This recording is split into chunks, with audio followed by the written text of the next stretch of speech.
کہ ظلم کی ٹہنی کبھی پھلتی نہیں، کہ ظلم کی ٹہنی کبھی پھلتی نہیں، ناؤ کاغذ کی صدا چلتی نہیں۔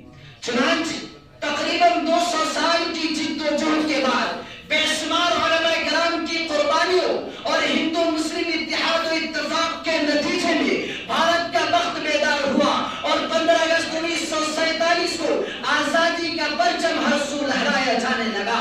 سامعین باتمکین، آزادی سے قبل ہمارا دستور و آئین نہیں تھا، کیونکہ اب تک انگریزوں کا قانون چلا آ رہا تھا۔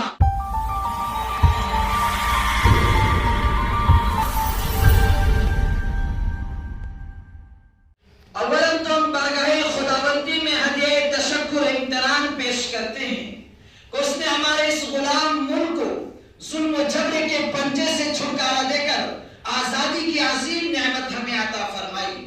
پھر ہمارے ملک کے سیاسی نظام کو چلانے کے لیے انسانوں کے بنائے ہوئے قوانین میں سے سب سے بہتر قانون کا انتخاب کیا، جسے سیکولر قانون اور جمہوری نظام حکومت کہا جاتا ہے۔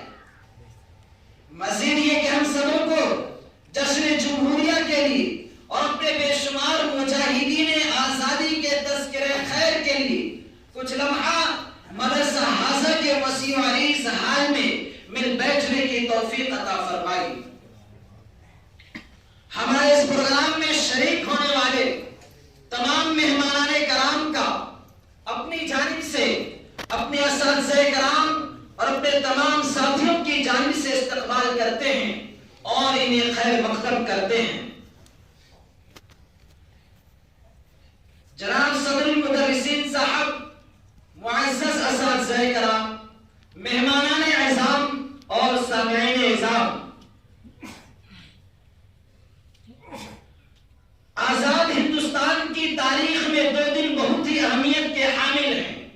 ایک 15 اگست جس میں ملک انگریزوں کے چنگل سے آزاد ہوا، دوسرا 26 جنوری جس میں ملک جمہوری ہوا، یعنی انگریزوں کا نظام ختم کر کے اپنے ملک میں اپنے لوگوں کا بنایا ہوا قانون اپنے لوگوں پر نافذ ہوا۔ حضرات، انگریزوں کا ناپاک قدم ملک بھارت پر 1601 میں پڑا۔ انہوں نے ایسٹ انڈیا کمپنی کے نام سے تجارتی مشن کی بنیاد ڈالی اور 1613 میں باضابطہ طریقے سے تاجر کی حیثیت سے ہندوستان میں داخل ہوئے۔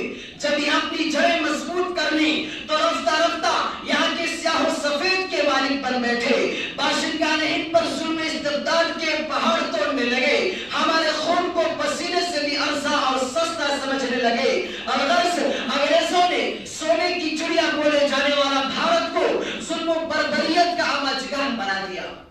معزز سامعین کرام، ایسا معلوم ہو چلا تھا کہ بھارت کا ستارہ اقبال کبھی مطلع مشرق سے نمودار نہیں ہوگا، لیکن سنت اللہ فی الارض رہی ہے کہ ظلم کی ٹہنی کبھی پھلتی نہیں، کہ ظلم کی ٹہنی کبھی پھلتی نہیں، ناؤ کاغذ کی صدا چلتی نہیں۔ چنانچہ تقریباً 200 سال کی جد و جہد کے بعد بے شمار علماء کرام کی قربانیوں اور ہندو مسلم اتحاد و اتفاق کے نتیجے میں بھارت کا وقت بیدار ہوا اور 15 اگست 1947 کو آزادی کا پرچم ہر سو لہرایا جانے لگا۔ سامعین باتمکین، آزادی سے قبل ہمارا دستور و آئین نہیں تھا، کیونکہ اب تک انگریزوں کا قانون چلا آ رہا تھا۔ اب ضرورت تھی ایک ایسے دستور و آئین کی جو بھارت کی ترقی میں سنگ میل ثابت ہو اور ہمارا یہ دیش پھر سے اپنے زلف برہم کو سنوار سکے۔ چنانچہ ایسا قانون بنانے کے لیے ڈاکٹر بھیم راؤ امبیڈکر کی صدارت میں، جس میں علماء کرام بھی شامل تھے، 29 اگست 1947 کو 7 رکنی کمیٹی تشکیل دی گئی، جس کو ملک کا موجودہ قانون بنانے میں تقریباً 2 سال 11 ماہ اور 18 دن لگے۔ بالآخر 26 جنوری 1950 کو نئے قانون کو نافذ کر دیا گیا اور یہ اعلان کر دیا گیا کہ اب یہ ملک جمہوری ہو گیا۔ جمہوری ہونے کا مطلب یہ ہے کہ یہاں کے ہر باشندے اور شہری کو بنیادی حقوق دیے گئے ہیں، یہاں کے ہر ایک شخص کو اپنے اپنے مذہب اور رسم و رواج کے مطابق زندگی گزارنے کی مکمل آزادی ہے۔ اس ملک میں رہنے سہنے،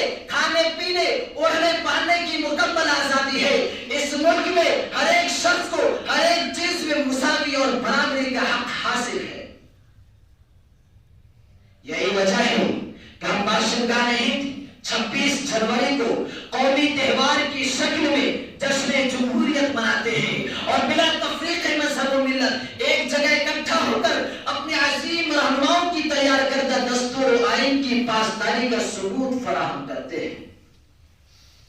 حضرات، لیکن آپ کیا سمجھتے ہیں؟ کیا جشن اور بہار کے دن سونے کی تھالی میں سجا کر ملا تھا یا گلاب کا پھول قدموں میں برسا کر ملا تھا؟ نہیں نہیں، آپ پیچھے جائیں تو ظلم و ستم کی ایک لمبی داستان ملے گی، خاک و خون میں لطپت تڑپتی لاشیں ملیں گی، دور دور تک درختوں پر لٹکتے انسانی سر ملیں گے، جیل کی سلاخوں کے پیچھے ہزاروں کروڑوں بے قصور افراد ملیں گے۔ الغرض جشن جمہوریت کی بہار یوں ہی نہیں آئی، ہندوستان میں جمہوری نظام لانے اور انگریزی تسلط ختم کرنے کی جد و جہد بڑی طویل رہی ہے۔ تو آئیے آزادی کا بگل بجانے سے لے کر زنجیر غلامی کے ٹوٹنے تک، پھر قانون کے نفاذ تک کے مسلمان علماء اور عوام کی طویل جد و جہد اور ان کی بے مثال قربانی کو یاد کیا جائے۔ اب مناسب معلوم ہوتا ہے کہ باضابطہ پروگرام کا آغاز کیا جائے۔ حضرات، اس تغیرات پذیر کارخانہ اور کارگاہ عالم میں ہر چیز بدل رہی ہے، حالات بدل گئے، خیالات بدل گئے، رجحانات بدل گئے، نصاب تعلیم اور کتابیں بدل گئی، مگر ان تبدیلیوں کے دور میں ایک نقطہ بھی ادھر سے ادھر نہیں ہو سکا تو وہ خداوند قدوس کی مقدس کتاب قرآن پاک ہے، کیونکہ ہے قول خدا، ارشاد نبی، فرمان نہ بدلا جائے گا۔ ہے قول خدا، ارشاد نبی، فرمان نہ بدلا جائے گا۔ بدلے گا زمانہ لاکھ مگر قرآن نہ بدلا جائے گا۔ جی ہاں، قرآن مقدس وہ کتاب ہے جو امت مسلمہ کی روح اور تڑپتے دلوں کی فریاد ہے، جس نے صرف 23 سالہ قلیل مدت میں پوری دنیا میں ایسا انقلاب برپا کر دیا کہ بڑے سے بڑے فصحا، بلغا، ادبا حیران و ششدر رہ گئے۔ یہی متبرک کلام الہی ہے جس نے ہزاروں انسانوں کو ظلم و بربریت کے دلدل سے نکال کر ایک حیات یافت پیغام عطا کیا۔ یہی وجہ ہے کہ قرآن کی فضیلت و مرتبہ تمام آسمانی کتابوں پر ایسی ہی ہے جیسا کہ خود خالق کائنات کی بزرگی و برتری تمام مخلوقات پر۔ فضل کلام اللہ علی سائر الکلام کفضل اللہ علی خلقہ۔ پھر یہ فضیلت و مرتبہ کیوں نہ ہو؟ اس لیے کہ اس کا نازل کرنے والا امین، جس کے ذریعے سے اتارا گیا وہ بھی امین۔ وَإِنَّهُ لَتَنزِيلُ رَبِّ الْعَالَمِينَ نَزَلَ بِهِ الرُّوحُ الْأَمِينُ۔